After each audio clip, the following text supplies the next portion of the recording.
అంత బలుపు ఉంటే మాకే దమికిస్తావురా సిప్పిరెంచుకోలేడా ఓ నీ కొట్టుడుకు కొరివేట ముసలోడా ఇంతకు ఆ తమ్ముడు చేసిన పని ఏందో అది చెప్పు ముందుగాల. చెప్పుడు కాదు విని చెప్పు అందుకొని దంతాలు న్యాచను. అరే అలక దక్కోడా, మా దగ్గర పైసలు తీసుకుంటావు, మేము పోసిన మందు తాగుతావు, మేము ఇచ్చిన బిర్యానీ పొట్లాలు తింటావు. ఓట్ల నాడు అట్లా శాస్త్రానికి పోయి ఒక్క ఓటు గుద్దచ్చి నీ అవ్వ, నువ్వు, నీ అయ్యా, నీ పెళ్ళం, నీ అయ్యోళ్ళవ్వ, నీ అయ్యోళ్ళ అయ్యా అందరాకం వచ్చి ఊళ్ళో తిష్టేసి ఆటలాడతారా? అంటే మేము ఏం కావాలనుకున్నారా? ఏం కావాలనుకున్నారా? అబ్బాబ్బా ఈ ముసలోడు గాలికి పోయే కంపలన్నీ గోసికి తలిగించుకుంటాడమ్మా. ఇంతకు ఆ ఓట్ల సంగతి ఏందే? ఆ తమ్ముడు ఇంటికి పోతే నీకేంది? ఇంతకు ముచ్చటేందో సగం చెప్పరాదే నాకు, నీకు పుణ్యం ఉంటది గాని.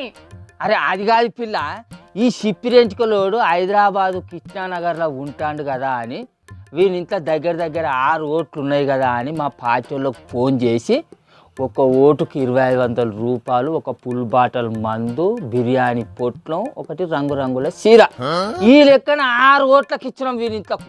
మరి అవి తీసుకున్న బాడకావు పోయి ఓట్ల నాడు ఓటు గుద్ది రావాలన్నా వద్దా? చోరక్కు అవి తీసుకున్నాడా, జేబులో నూక్కున్నాడు, ఓట్ల నాడు అవి ఎగ్గొచ్చిండు, ఇంటికి వచ్చిండు, ఈ ఊళ్ళోకి వచ్చి ఇక్కడ ఎగురుతాడు. ఇది పద్ధతేనా? ఇవి ఆల్కదా బాడకావుది? అరే అది కాదక్క, ఇంటికాడ ఫంక్షన్ ఉన్నదని వచ్చినాం. నీకు ఫంక్షన్ ఉంటే ఈ ఛాన్స్ మాకు 5 ఏళ్ళకి ఒక్కసారి వస్తుంది. మరి మా బతికి ఏం కావాలనుకున్నావు? ఏ ఊకోరా తమ్మి, సెలవు వచ్చింది కదా అని ఓట్లు లేకుండా వచ్చేటందుకు సిగ్గులేదారా నీకు?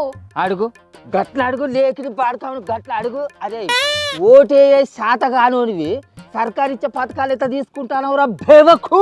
ఏ తాత మందందరు గుత్తలు గట్ట తిట్టకే పుణ్యం. బరాబర్ తిడతా బరాబర్ తిడతా.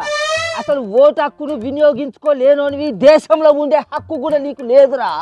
నీకు ఓటేసే ఇష్టం లేకపోతే, ఏ లీడర్ నీకు నచ్చకపోతే ఓట్ల నాడు పోయి నోటా కన్నా ఓటు గుద్ది రానుంటివి. ఓటు అయ్యవు, ఈ దేశంలో ఉంటావు, ఈ సర్కారిచ్చే పథకాలను తీసుకుంటావారా? లేకిడి బాడుకావు, చెప్పుతోడు కొడతా. ఇదైతే నిజమేనే తాత, ఓటు హక్కును వినియోగించుకోనలా చాలా మంది చదువుకున్న వాళ్ళే ఉన్నారటనే. ఇంకా ఓటేయని ఇసొంచి మొగోళ్ళే పొద్దుగా లేచిందంటే 3 బాట్ల కాడ కూర్చొని జానెడు మూరడు ముచ్చట్టు మాట్లాడుతూ అంటారు. వాటర్ సప్పులలో, పేజీ పుస్తకాలలో 2 పేజీలు 3 పేజీలు రాసుకుంటా అన్నమాట ప్రకారం పథకాలను అమలు చేయని అసమర్థ సర్కారు, శాతగాని సర్కారు అని ముచ్చట్లు రాస్తా అంటారు ఈ మొగోళ్ళు, ఓటేయని మొగోళ్ళు. ఇగో గిట్లనేనే మొన్నటి జూబ్లీ హిల్స్ ఎన్నికల రోజు బగ్గానే ఓట్లున్న ఓ ఇంటోళ్ళు అందరి పేరు మీద పైసలు తీసుకున్నారట. కానీ దాంట్లో సగానికి సగం మంది కూడా ఓట్లు వేయలేదట. అందుకే ఓట్లేయని ఆ కడుమల్ల పైసలు తిరిగేయాలని వార్నింగ్ ఇచ్చిందటనే ఓ పాటోళ్ళు.